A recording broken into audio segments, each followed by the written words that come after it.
Bangladeshi football ফ্যানদের জন্য অনেক বড় সুখবর।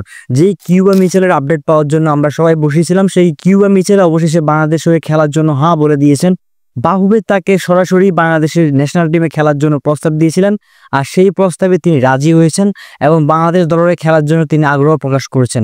ইতিমধ্যে বাংলাদেশ ফুটবল ফেডারেশন তার পাসপোর্ট প্রক্রিয়ার জন্য কাজ শুরু করে দিয়েছেন। তো এটা নিঃসন্দেহে বাংলাদেশ ফুটবল ফ্যানদের জন্য এবং বাংলাদেশ ফুটবলের জন্য সুসংবাদ, কেননা কিউবা মিচেলের মতো প্লেয়ার বাংলাদেশ দলে এখন খুবই প্রয়োজন।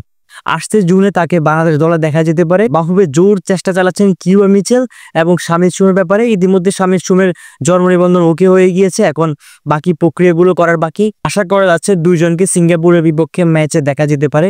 তো এরপর দ্বিতীয় বিগ আপডেটের দিকে যাচ্ছি। তো আমাদের নাম্বার 9-এ কিন্তু খুব দুর্বলতা রয়েছে। তো আমরা দীর্ঘদিন ধরে একজন নাম্বার 9-এর প্লেয়ার খুঁজছি। আপনারা হয়তো জায়ান হাকিম নামের একটা প্লেয়ারের নাম শুনছেন, যে বাংলাদেশি এবং ক্যারিবীয় ডিএনএ বহন করছে। ইতিমধ্যে সে কিন্তু অ্যান্টিগা অ্যান্ড বারবাডোস হয়ে 2টি ম্যাচ খেলে ফেলেছেন, দীর্ঘদিন ধরে ন্যাশনাল টিমের বাইরেও রয়েছেন। ইংল্যান্ডের তৃতীয় স্তরের লিগে খেলছেন, তার মধ্যে কিন্তু ভালো ফিজিক্যালিটি রয়েছে।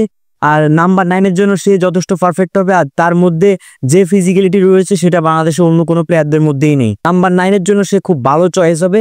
আর তাকে যদি কোনোভাবে রাজি করিয়ে বাংলাদেশ দলে আনা যায়, তাহলে বাংলাদেশ দল সব দিক দিয়ে পরিপূর্ণ হবে। সূত্র মোতাবেক এখনো পর্যন্ত বাহুবে থেকে তার সাথে কোনো প্রকার যোগাযোগ করা হয়নি, কিন্তু বাহুবের উচিত জায়ান হাকিমের সাথে যোগাযোগ করা এবং তাকে বাংলাদেশ হয়ে খেলানোর জন্য রাজি করা। কারণ আমরা দীর্ঘদিন ধরে ফিনিশিংয়ে ভুগতেছি, তার মতো প্লেয়ারদেরকে বাংলাদেশের ফিনিশিংয়ে প্রয়োজন রয়েছে। জায়ান হাকিমের বয়স মাত্র 26, সে লং টাইম বাংলাদেশ দলকে সার্ভিসও দিতে পারবে। যদিও এখানে ফিফার রুলস এন্ড রেগুলেশনের কিছু ব্যাপার স্যাপার রয়েছে, তারপরও তাকে আনার চেষ্টা করতে হবে। তো বন্ধুরা, এই বিষয়ে আপনার কি মতামত সেটা অবশ্যই কমেন্টস করে জানাবেন এবং আমাদের ইউটিউব চ্যানেলে নতুন হতে হলে সাবস্ক্রাইব করতে ভুলবেন না।